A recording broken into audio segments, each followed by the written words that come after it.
In my book, I actually go into the fact that it is the superheating of the atmosphere, the superheating of the ionosphere, and it is these nuclear detonations that is responsible for the ozone hole. And it's not CFCs and the McDonald's cartons. CFCs are a contributing factor to problems in the ozone, but CFC molecule is 3 times heavier than air. It doesn't rise, it sinks. So if CFCs got up there, it's because of nuclear detonations on the Earth. It's to do with the upswing from rockets when they're taking off and going up there. They drag the dust up there and take the CFCs there. And CFCs have been an agricultural problem for many years. But the real contributing factor to the hole in the ozone layer, now nicely covered up, is in fact the superheating of the ionosphere by microwave technology and detonations up there. Now HAARP is very important in this scenario because it has been specifically designed to try and break through the Stargate. It's pretty much an analogy can be used of a burglar. Any type of burglar who's trying to penetrate through a security fence, the idea is to put a dummy wire situation. You connect a dummy wire here and a dummy wire here to break the circuit, and then you can cut the main fence and leave yourself a portal to go through.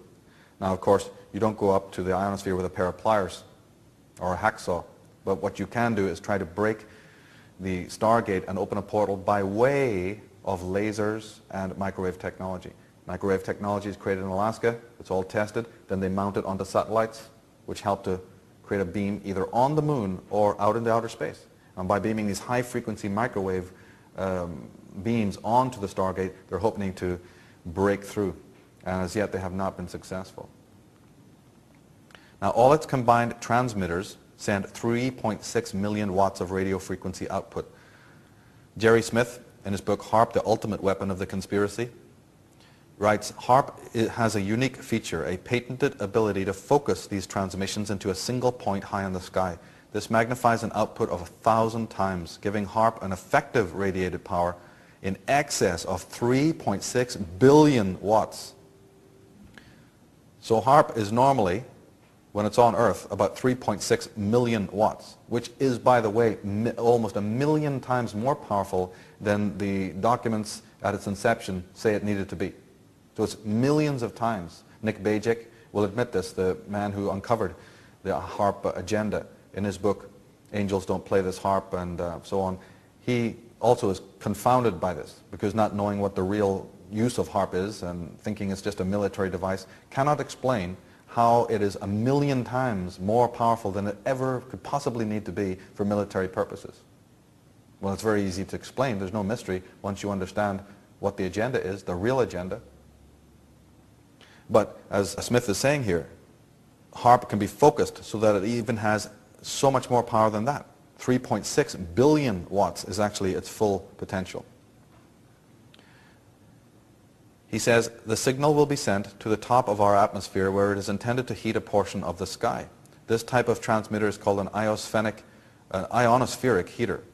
There are several ionospheric heaters in use around the world today. HAARP, however, will be many times more powerful than all of them combined.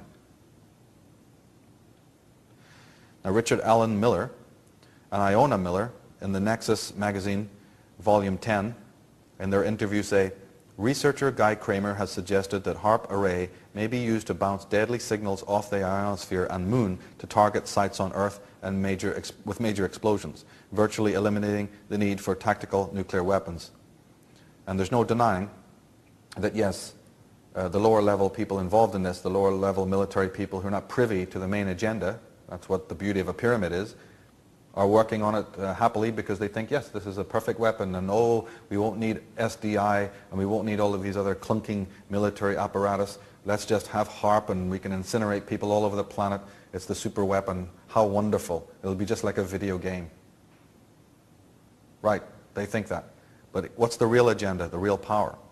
The 3 billion watt signal originating in Alaska can be caroomed off the moon to reach virtually everywhere on the planet, on the surface or underground with heat radiation. Since it does not leave contamination, it can even terminate targets covertly. But guess what? HAARP is funded by Arco Corporation, which is owned by, oh, guess who? The British Queen Elizabeth. Arco connotes the word archon, which means fallen angel. That's right. We have to look at the subliminal way that we're being told things. It's very important to open your symbolic literacy. So Atlantic Richfield Corporation Company, etc., that's its official meaning, but there's another meaning beside that. Anyone who's done their homework, who knows the ancient magical languages of the ancient world, knows and recognizes the word archo. It comes from the word archon, which means the fallen angels, or the intelligence of the fallen angels. Just like we looked at earlier, the cosmocrates, those who are the angelic beings who overlook the cities and the rituals of the world. Haarp is also used for several other reasons. One of the most important is to trap incoming UFOs. It's very important to note this, that many of the UFOs that visit our planet, you can come through the semi-permeable membrane of the Stargate. So the elites on this planet realize, listen, we're having problems for hundreds and hundreds of years trying to vacate the planet. What would happen if we could create a web-like frequency, microwave frequency, that could in fact trap and down other UFOs incoming? Then, if we were able to down them successfully, we'd be able to loot those ships and find out how they work, and perhaps even use those very ships, once we know how they work, to get out of here. That's another scenario. If I was them, I'd probably be thinking that as well.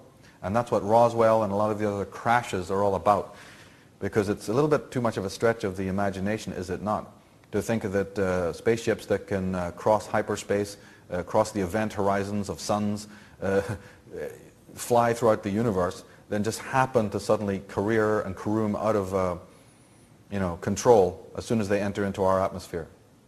And Richard Hoagland and others have even got footage showing that there are Earth agencies shooting some set of rays to incoming craft. This has actually been videotaped by NASA. The idea is to trap one of these like a fly in the middle of the air and try to bring it down. And in most cases it doesn't work. But there has been cases in which it has worked. And these ships have been downed. Military have been on the spot in a few minutes. And these entities and beings that are in these ships have been taken away to Area 51 and to other locations to be debriefed. And the ships, of course, their technology will be studied thoroughly in order to assist humans to vacate the planet. And what of this counter-explanation to NASA's ice crystal theory by Dr. Jack Kasher of Nebraska State University? At least 5 proofs that the objects were not ice particles, therefore spacecraft, and they were either extraterrestrial or terrestrial. But one of the other most important aspects of Haarp was to create the possibility for mass mind control. With Haarp and these radio frequencies and radiotronic weaponry mounted on the satellites, mind control on a mass scale becomes much more easy. And the term that is technically used for that type of behavior, control, or mind control is entrainment. And in Jerry Smith's book, which is an excellent book, you can read about the actual power of Haarp in that matter. And Jerry Smith is getting his information from one of the leading lights in this kind of study, Jim Keith. He was, of course, assassinated. The great scholar Jim Keith, in his book Mass Control, is one of the leading researchers on the subject of mind control. Goes into the history of Dr. Jose Delgado that we mentioned earlier, a fine scholar in this particular field. And he talks about entrainment. Now, fitting into our 4 scenarios, of course, if scenario 2 was to take place, which means that the Nephilim, the progeny, realize they're not going anywhere. They cannot leave here, so they're stuck with it. They've got all the technology, but they ain't going anywhere. Then they start to rule and reign openly. There's no more covert action, there's no more secret societies, no more hidden government. They come out into the open, and they need to make, because their numbers are few, they need to make use of this kind of technology to control everyone. In Northern Ireland, it's a simple gun to the head situation, which is the most primitive way you can do it, to control the whole of the population there. But there's different kinds of weaponry for a country of this size or for the world in general. Now, Richard Allen Miller and Iona Miller in their Nexus magazine interview say, for epochs, Schumann resonances have provided the orchestrating pulse for life on this planet, our planetary heartbeat, which sets the tempo for health and well-being. But now the very heart of the planet is in jeopardy, according to Framework Convention on Climate Change. ELF, that's extra low frequencies, from Schumann resonance are intimately linked with those of brain waves, natural or artificially induced changes in the Schumann resonance could affect the subtle and perhaps gross brain wave generation. Liquid crystals, which are DNA, brain ventricles, and cellular structures, in the human body may operate as antennae for detecting and decoding such global and local ELF signals. So let's be in no doubt from what these researchers are saying. Our body is an electromagnetic antenna. Should there be any fluctuation not only in the normal earth energies, but should those be influenced or precipitated by external interference, the human body will respond dramatically and almost instantly. There is an harmonic relationship between the earth and our mind-body. Earth's low-frequency isoelectric field, the magnetic field of the earth, and the electrostatic field that emerges from our bodies are closely interwoven. Our internal rhythms interact with external rhythms, affecting our balance, our REM patterns, and mental focus. Schumann resonance waves probably help regulate our body's internal clock, affecting sleep and dream patterns, arousal patterns, and hormonal secretion. Environmental rhythm, the fundamental driving system for all life on our small blue planet, is jeopardized by human manipulation of the ionosphere, such as Haarp. 90 Russian deputies signed an appeal against the Haarp program, charging that the experiments would create weapons capable of breaking radio communication lines and equipment installed on spaceships and rockets, could provoke serious accidents in electricity networks and in oil and gas pipelines, and have a negative impact on the mental health of people populating entire regions. Some researchers are speculating that the entrainment process has already happened or is being dabbled in, and that's why there's a rising levels of depression and delinquency in our world that cannot be normally explained in any other way. Jim Keith was certainly a big believer that this entrainment process has already begun in certain regions of the world. Now in the book of Enoch, we read, "And when men could no longer sustain them, the giants turned against them and devoured mankind. And they began to sin against birds and beasts and reptiles and fish, and to devour one another's flesh. Then the earth laid accusation against the lawless ones." And this whole campaign against nature is central stage in this whole scenario. From the earliest times, certainly from the post-Diluvian epochs that we were looking at, right down to the present day. The whole extent of this crime against the planet, we can read here. Ecologists fear that we are losing between 50 and 150 species each day, a rate thousands of times higher than the evolutionary background extinction rate of about 1 species a year. Some estimate that we have lost perhaps 600,000 species since the biotic holocaust began around 1950. This one caption, this one statement, basically tells us the whole gig. In 1 year, just 1987, we have this vast expenditure on what? Technology and military. But yet every program of the United Nations, they're all screaming for money and let's heal the world, but we can't get round to it. We just don't know how we can crack it. I don't know how backward you have to be to not see what the problem is, what the agenda is. $900+ billion is spent on military budgets a year worldwide, with 50% of that spent by the US. The Pentagon spent $9,000 per second before the 9/11 attack. The percentage of US military spending that would ensure the essentials of life to everyone in the world, according to the United Nations, is a mere 10% of that. That's about $40 billion, which was in fact the amount of funding initially requested to fund our retaliatory attack on Afghanistan. Now coming to the whole question, the ongoing pursuit of getting out of here, you may build your technology back to the place where you had it 50,000 years ago when you crossed space. You may have those UFOs, and those UFOs are being sighted from Mexico, all over the world, from Australia. Individuals in our modern world are seeing constant evidence. There's plenty of traffic in the sky to prove that there's UFO activity, even though we're being duped into thinking it's true extraterrestrials visiting our planet. We're not aware yet, as I advocate, that these are Earth ships. Now earlier we saw that the Nephilim arrived on our planet not by their own free will. They arrived here approximately 50,000 years ago, and the subsequent pole shift and the War of the Gods occurred about 13,005 years from our present age. Now the Nephilim arrived in our solar system after being expurged from their own planetary systems, wherever those may be. I tend to think that that was Draco, the constellation of Draco, or Alpha Draconis perhaps. They arrived here not of their own free will, and the pursuers, after destroying Tiamat, had to make haste to leave, because we don't drive our car through an earthquake by choice, do we?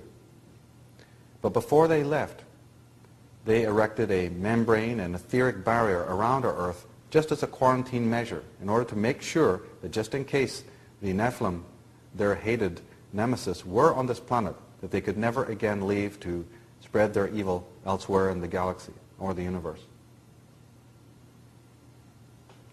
That barrier is the true Stargate.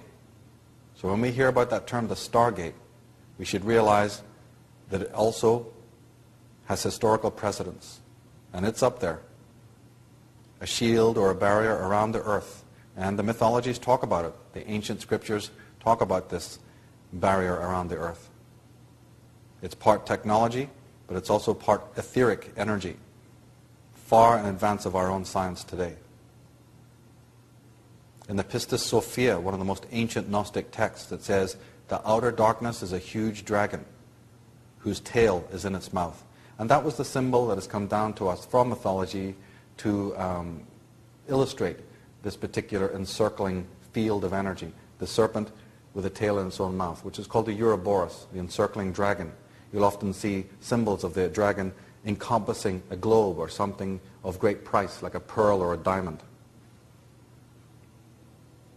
The Native American Indians have often referred to it as the great web in the sky.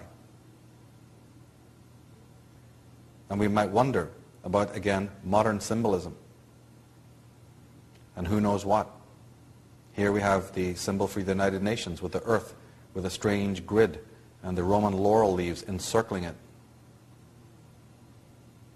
In Revelation 8, we read, and the fifth angel sounded, and I saw a star fall from heaven unto the earth, and to him was given the key to the bottomless pit. In the epistle of Peter, God spared not the angels that sinned, but cast them down to hell, and delivered them into the chains of darkness, to be reserved unto judgment. So we're hearing in these scriptures that the earth and the internment is described as a bottomless pit in which the Lord has interned the dark ones, that the beings can enter into our earth atmosphere or through the membrane, but the Nephilim specifically, any entity with the alien DNA simply cannot go beyond this barrier. They're contained here until the time of the judgment. Now the assassinated researcher and theorist Bill Cooper writes, no man has ever ascended higher than 300 miles, if that high, above the Earth's surface. No man has ever orbited, landed on, or walked upon the moon in any publicly known space program. If man has ever truly been to the moon, it has been done in secret and with a far different technology. The tremendous radiation encountered by the Van Allen belt, solar radiation, cosmic radiation, temperature control, and many other problems connected with space travel prevent living organisms leaving our atmosphere with our known level of technology. Any intelligent high school student with a basic physics book can prove NASA faked the Apollo moon landings. If you doubt this, please explain how the astronauts walked upon the moon's surface enclosed in a spacesuit in full sunlight, absorbing a minimum of 265 degrees of heat, surrounded by a vacuum. So this piece of controversial information is in fact the truth. You cannot go to the moon. The Stargate is connected with the orbit of the moon, like the moon may be the lodestone or the lock. And the orbit of the moon is in some way connected to what keeps this Stargate active. So you can go to the moon. You could actually go to the moon, but you couldn't go beyond it. And as Bill Cooper is saying here, because of the radiation and our level of technology, It is a fallacy that we've even gone to the moon.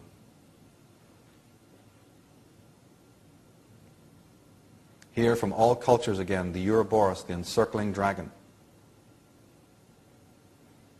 Always in its clutches, in its protection, is the pearl of great price. Here the artist is actually showing the dragon encircling the world. And of course, again, we have the old mythological motif of the hero slaying the dragon. Now we can understand that in slaying the dragon, there's also a tie-in to leaving the earth, being able to be free to explore the heavens. So in slaying the dragon, it's opening the stargate. There's a connection now between these two paradigms, carefully disguised in mythology and in folktale, but with an incredible celestial meaning behind it. Now, research has demonstrated that some 30,000 years ago, a highly developed civilization existed in the Andes, and also that the Earth's moon was not there at the time. This supports the evidence which suggests that the moon is not a natural satellite, but an artificial construction parked there some thousands of years ago. That's not as far-fetched as it seems, because of all the planets in our solar system, our moon is vastly bigger. The moons of Saturn and the moons of Uranus or whatever planet are minuscule. They are actually true satellites. Very, very small. Our moon is more like a small planetoid. It's vastly bigger than the other moons of other planets. Michel de Nostradamus, the famous French clairvoyant, says, "He will come to take himself to the corner of Luna, where he will be taken and placed on alien land." Then we have the Lunar Society. Erasmus Darwin, the grandfather of Charles Darwin. Erasmus Darwin was the founder of the Lunar Society. The group's name owed itself to the fact that the members met monthly at the time of the full moon. The membership boasted such luminaries as John Wilkinson, who made cannons, James Watt, who owed his notoriety to the steam engine, Matthew Boulton, a manufacturer, Joseph Priestley, a chemist, Josiah Wedgwood, who founded the famous pottery business, and Benjamin Franklin, no less. So here we have some of the most illustrious scientists and inventors and politicians, and they all belong to this society known as the Lunar Society and make a point of meeting at the time of the moon. Well, hold on. I thought scientists refute all such occult principles. Virtually all the Royal Society founding members, says Michael Begent, were Freemasons. One could reasonably argue that the Royal Society itself, at least in its inception, was a Masonic institution. And when we do our homework, we find out that the Lunar Society was the prelude or the predecessor to what later became the Royal Society. The Royal Society grew out of an occult organization. In England, we have the organization known as the Hellfire Club, created by Sir Francis Dashwood, the famous Satanist. But Dashwood was also the Chancellor of the Exchequer of the Government of England. Other members were the son of the Archbishop of Canterbury, Thomas Potter, the Earl of Sandwich, who was also a member of the House of the Lords, the Marquis of Bute, who became the Prime Minister of England, Charles Churchill, John Wilkes, and George Bob Doddington, another member of the Cabinet. And the Hellfire Club is known satanic enclave.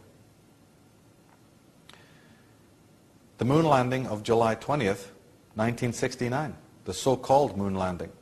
But what is not widely known is that alongside the national flag, Buzz Aldrin also carried a Masonic banner. This has been embroidered especially for his strange journey by the librarian of the Masonic House of the Temple in Washington, D.C. That's right. So here we have the cameras rolling when we have the official flag of the United States being positioned on the moon. But hold on, half an hour before, we've got this whole Masonic ceremony. Well, wait a minute, I thought this was a free country, and there's meant to be freedom of the press. How come we weren't privy to that one? How come the moon is even being dedicated to some strange occult fraternity before it's being dedicated to the American people? So whether you believe there was an actual visitation to the moon or the whole thing was staged, either way, even in a staged event, the proclaiming of the moon in a ritualistic way should raise some very serious questions here. And of course, we have the strange phraseology that from beginning to end of the Apollo missions, we have this strange, bizarre phraseology which NASA has never satisfactorily explained. One of the most obvious and most heard euphemisms, of course, is the eagle has landed. And everyone associated that with the eagle symbol of America. But in fact, the eagle is a Masonic symbol, because it is really, what is being referred to is really the double eagle of Freemasonry and not the bald eagle of America. The double eagle is a very famous symbol of Freemasonry. It was originally the emblem of the Habsburg dynasty of Europe, a very powerful set of oligarchs and royalty that still exist and are responsible for innumerable wars and dynastic rivalries. Now in the Quran, chapter 9:11 no less, it says, "For it is written that a son of Arabia would awaken a fearsome eagle. The wrath of the eagle would be felt throughout the lands of Allah."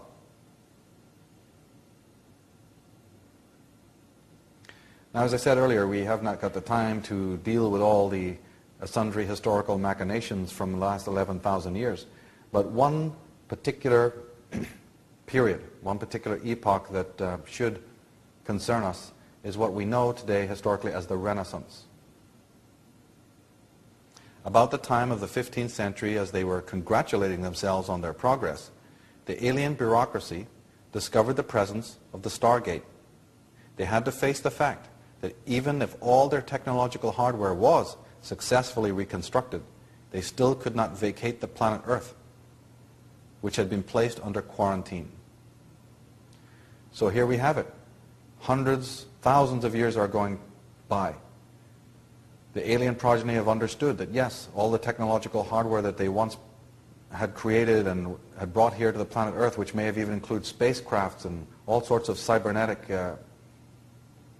technologically advanced devices, all of it, or a good deal of it, has been destroyed. So here they are, spending 11,000 years moving mankind gradually, manipulating every phase of history, putting whole nations under the swords, stretching their empire out to encompass the whole of the globe, mining and enslaving the whole human race in order to slowly, incrementally push the technology further to the point where they can restore some of this. And that accounts for why in the world for 11,000 years we've been so sexually and genetically and genderally and emotionally and psychologically arrested, while we're so super technologically advanced. But they've realized, after they discover the Stargate, that now, even if they manage to succeed in phase one, the Stargate exists. They're in quarantine. Perhaps they'll never be able to leave after all. And they probably found this out the hard way. A very huge and puzzling meteorite fell thunderously in Soviet Siberia on July 30th, 1908. Peasants heard the awesome explosion as far as 620 miles away. A large area of forest was flattened as if an immense object had fallen. No remnants of the alleged meteorite could be found anywhere underground. Radioactivity had initially been released in enormous amounts. The general destruction showed that the energy released had been far greater than the mere impact of a falling stone, no matter how huge. Most significantly, the aerial path of the falling object had not been uniform, but had amazingly changed during descent. Various Soviet scientists then put forward an amazing theory, that it had been a spaceship driven by intelligent beings and loaded with a great power from a nuclear power plant, which had exploded through some accident. Well, if you go along with the theories we're advancing here, we can edit this statement slightly. From the Renaissance, and probably before, through this process of pushing mankind forward, the alien progeny of Atlantis, their descendants, of course, probably were able to build some rudimentary spacecrafts. And it was through taking these up into the ionosphere that they discovered the presence of the Stargate. And perhaps crashing right into it, these spaceships would then fall back to Earth in the way just described here. So it's not that we should understand this as spaceships coming into our solar system and then entering into our Earth atmosphere and then mysteriously veering and careering out of control and crashing into the Russian forests. It can hardly be said that those who've got the ability to cross hyperspace would then enter into our planetary space and lose control of their spacecrafts